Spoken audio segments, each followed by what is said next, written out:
So, babe. Funny seeing you here. Funny that. So, you wanted to talk a little bit about an update on our moo, which is Dandelion. This is Dandelion. And Dandelion's doing some good. So I guess we'll have to compare. I don't know if she's grown. I don't know if she's grown either, but she's settled. She's settled in, right? She's so settled, and I just want 8 million dandelions. Yeah.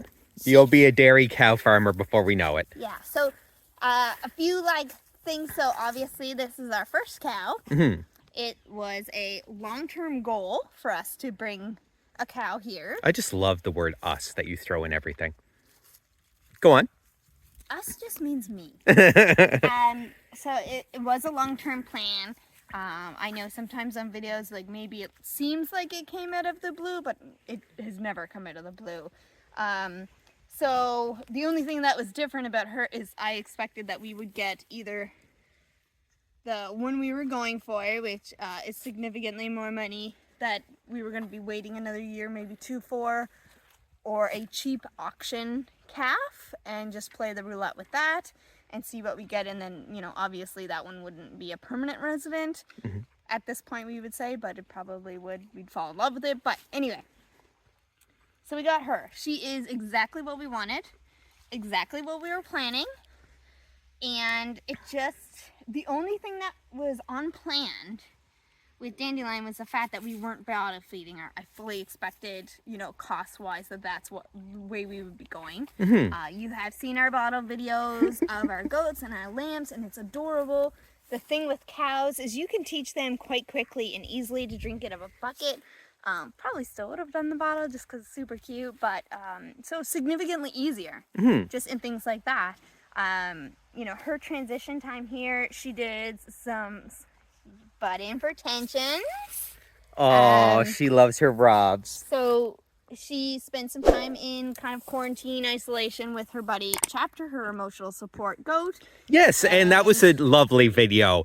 They bonded right away, and it was just so sweet to watch her have a friend so quick. They touched noses right away. Yeah, and so after that, basically, she moved up top after that period.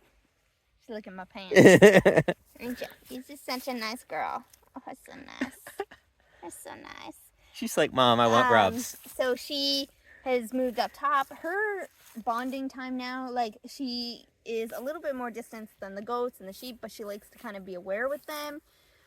But she is always checking in with the dogs and us, which I love. The dogs are always checking in with her, which was a concern for me because this is a larger animal.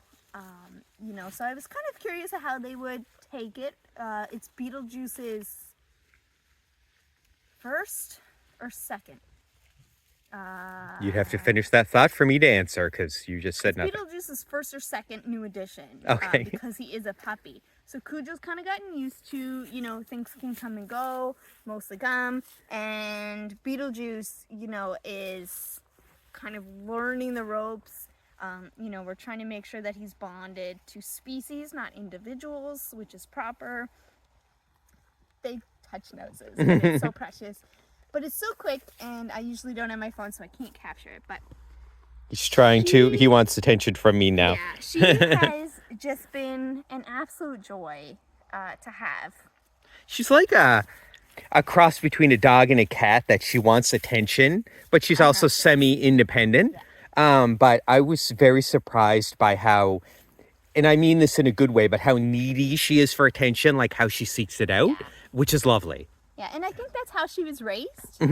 She was raised and handled from day one-ish thing, and it really makes a difference with the personality and what we got.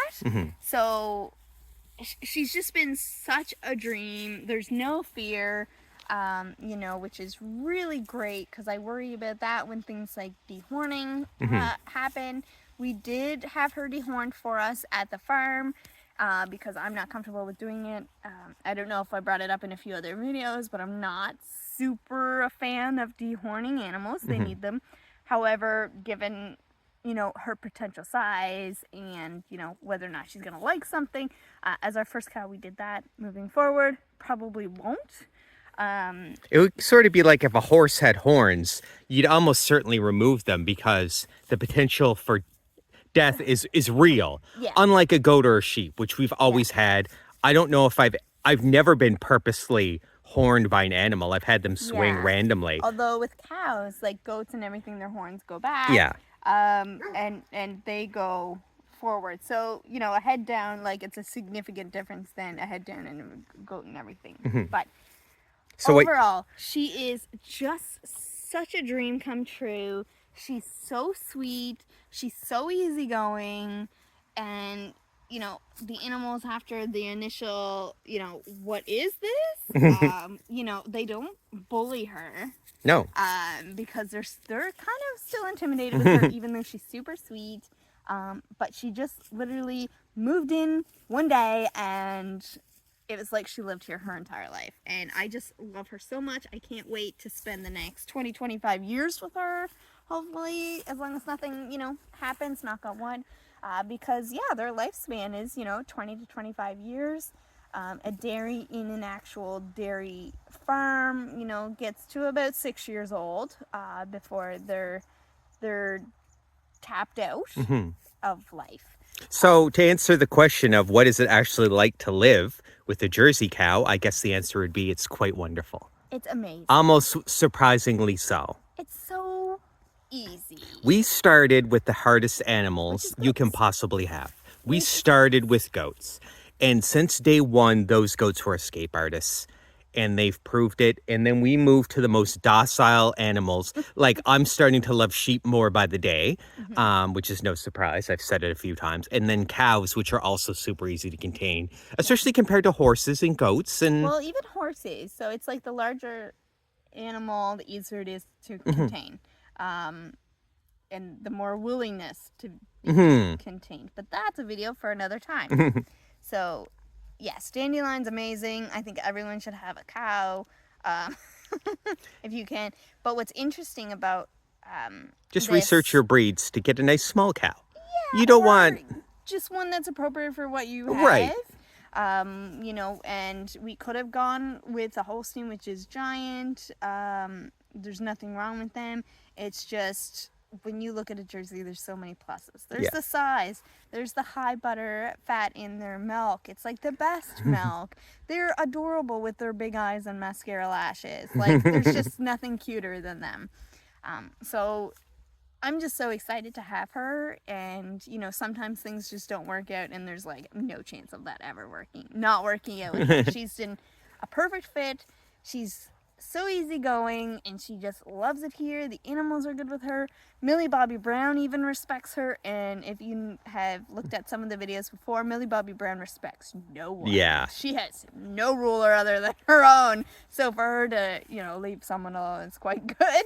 But yeah, she's just so awesome, and there's something so peaceful with grazing animals. But, you know, on the hillside, you know, one of the more thought of, you know, scenic images is, of course, cows in a field. You know, and now we have that. Yeah. And I couldn't be happier. I couldn't be happier watching her grow. And, you know, I'm gonna be super excited for when she has her first baby. Yeah.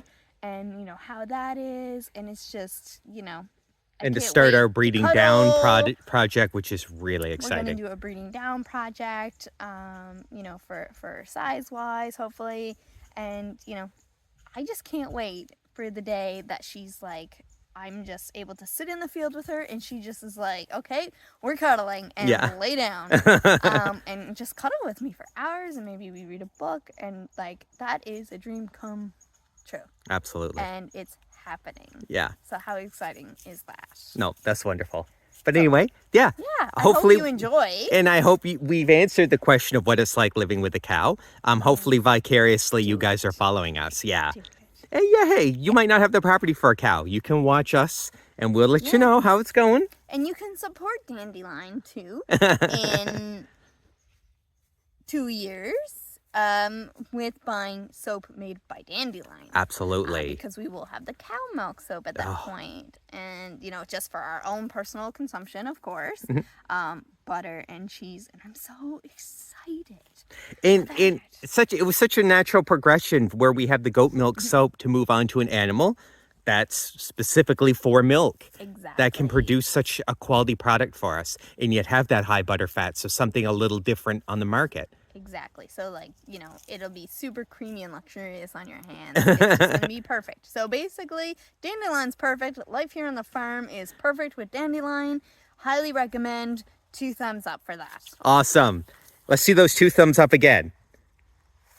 There it is. This is probably the thumbnail. Perfect. Okay, guys, thanks a lot for joining and tune in for the next update on Dandelion. Bye.